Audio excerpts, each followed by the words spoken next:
Hello guys, welcome back. In this video I'm going to show you how you can easily remove that social emails category from your Gmail. Be sure to watch the video to the very end so you don't make any mistakes, and of course do not forget to like this video and subscribe to my channel.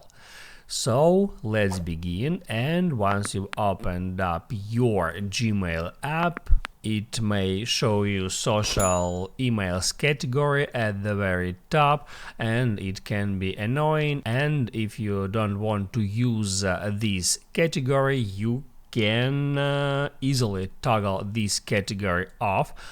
So first you can actually get into it, and then by selecting these emails just like that, you can select multiple emails at once, then hit add trash icon to remove them.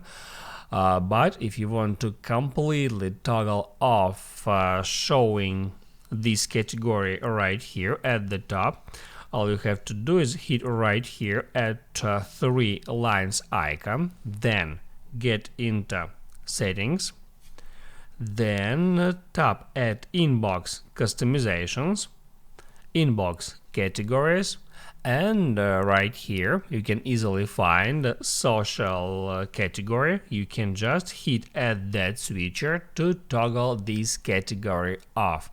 Now you can hit add done, and you can now hit add all inboxes, and now Gmail app doesn't show you that category. Now you can write down in the comments below if you have any questions about that tutorial, and also I recommend you to check out my Gmail tutorials playlist, which you can easily find in the description. Hit the like button if you liked that video, and see you in the next one.